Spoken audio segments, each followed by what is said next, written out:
Halo, hai semua.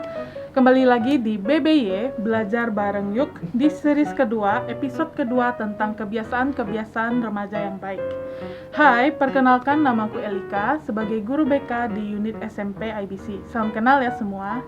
Nah, teman-teman, masih ingat gak nih topik yang kita sudah mulai bahas sebelumnya?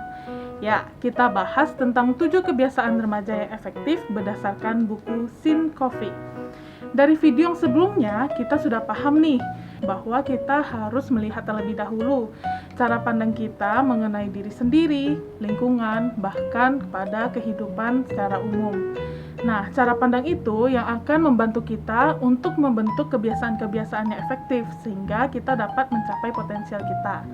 Nah, kita juga ada belajar ya tentang kebiasaan-kebiasaan kita dan cara membentuk kebiasaan tersebut dalam hidup kita.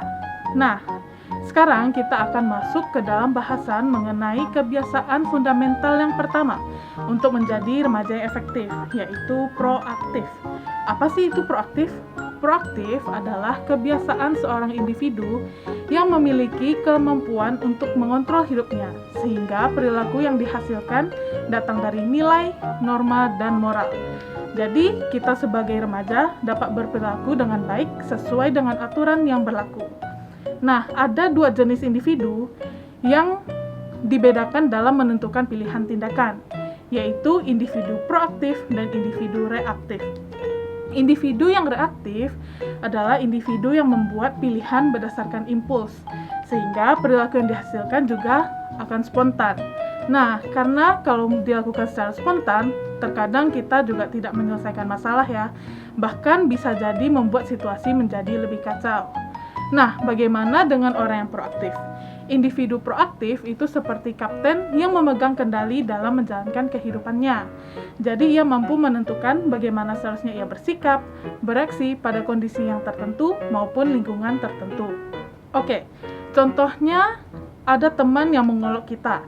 Nah, jadi sebagai individu yang reaktif, mereka akan merespon secara spontan. Jadi misalnya langsung marah-marah atau balas mengejek dan mengolok.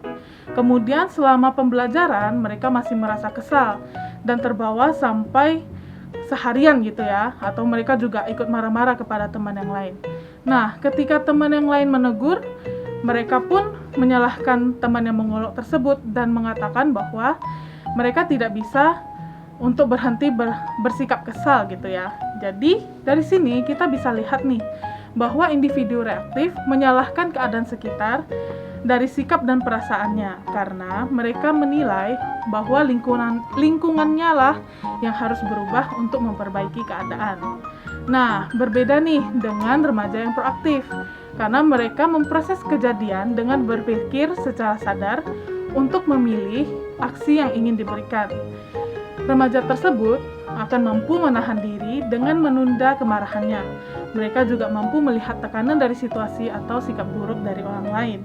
Selain itu, mereka dengan cermat akan mempertimbangkan responnya, apakah hasilnya akan menyelesaikan atau bahkan memperburuk keadaan. Nah, berdasarkan cerita yang tadi, individu yang proaktif juga menyempatkan diri untuk berpikir gitu ya, seperti mungkin teman sedang lagi bercanda kali ya, atau mungkin teman itu sedang ada masalah, jadi mereka lebih sensitif. Nah, hasil pemikiran inilah yang membuat individu proaktif dapat memutuskan untuk lebih diam dan menjalani harinya dengan positif. Nah, remaja yang proaktif tidak berarti mereka hanya berlaku diam di dalam setiap keadaan ya. Mereka juga mengambil tindakan, memulai inisiatif, dan menjalankan apa yang mereka anggapnya baik. Mungkin ada yang beranggapan untuk bersikap asertif kepada temannya, sehingga teman tersebut bisa tahu bahwa sebenarnya ejekan tersebut atau olokan tersebut itu menyakiti hati kita. Atau mungkin memutuskan untuk diam dan bersabar dan mengontrol emosi sehingga kita tidak terlarut daripada emosi tersebut. Nah, semua ini dilakukan berdasarkan pikiran yang matang dengan menimbangkan pro dan kontra setiap keputusan. Nah, ada 4 hal yang dapat membantu kita untuk mengambil keputusan sebagai remaja yang proaktif. Pertama adalah kesadaran diri. Maksudnya adalah kita berusaha untuk secara sadar mengobservasi diri sehingga mampu mengevaluasi perilaku kita. Nah, misalnya pada situasi teman kita yang mengolok tadi itu ya. Jadi kita bisa melihat dulu nih ke diri kita, apakah dulu kita pernah mengolok dia atau mungkin kita pernah menyakiti hati mereka. Yang kedua adalah hati nurani. Yang berarti bahwa kita berusaha untuk mendengarkan hati nurani untuk menentukan yang benar dan yang salah. Contohnya sebenarnya kan kita tahu ya bahwa sebenarnya mengolok teman itu tidak boleh. Jadi kita memutuskan untuk tidak mengolok kembali atau membalasnya. Yang ketiga adalah imajinasi. Jadi dengan imajinasi kita melihat kemungkinan-kemungkinan yang lain untuk mencegah atau bahkan mengatasi situasi tersebut. Nah, kembali ke konteks yang teman mengolok. Nah, kita berusaha memikirkan kemungkinan yang akan terjadi pada perilaku tertentu.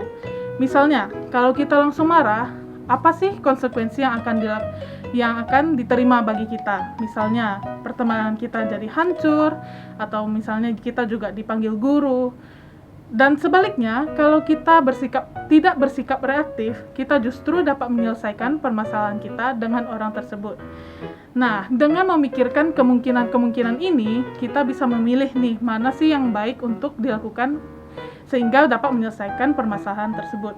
Yang terakhir adalah 4, tekad, yaitu berusaha mengetahui bahwa kita sebenarnya mempunyai kendali loh untuk memilih perilaku yang mau kita keluarkan dari situasi tersebut. Jadi, misalnya yang tadi, teman kita mengolok, kita sebenarnya tahu bahwa kita bisa membalas mengoloknya. Namun karena kita tahu itu salah, kita memilih untuk tidak membalas.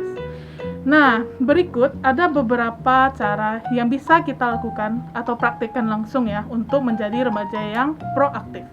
Yang pertama, kalau kamu bertengkar dengan orang tua atau dengan teman, maka jadilah yang pertama untuk minta maaf. Walaupun meskipun kita bukan yang di posisi yang salah atau kita tidak salah sebenarnya, namun setidaknya kita meminta maaf pada mereka karena telah membuat orang tua kita atau teman kita marah.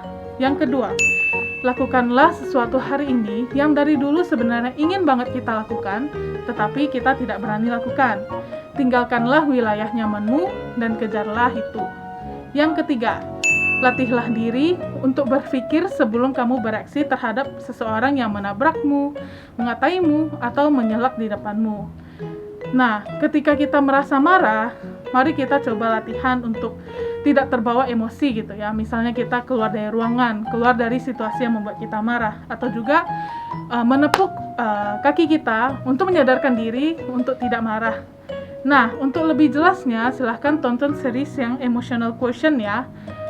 Oke, jadi untuk menjadi individu yang proaktif adalah bukan sesuatu hal yang mudah ya, tapi tidak mustahil untuk dilakukan.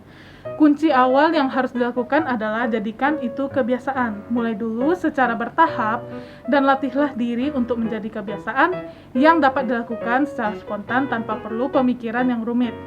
Nah, sekian pembahasan kita kali ini. Sampai bertemu kembali di kebiasaan kedua untuk menjadi remaja yang efektif. Jangan lupa untuk tetap sehat dan bahagia. Sampai jumpa.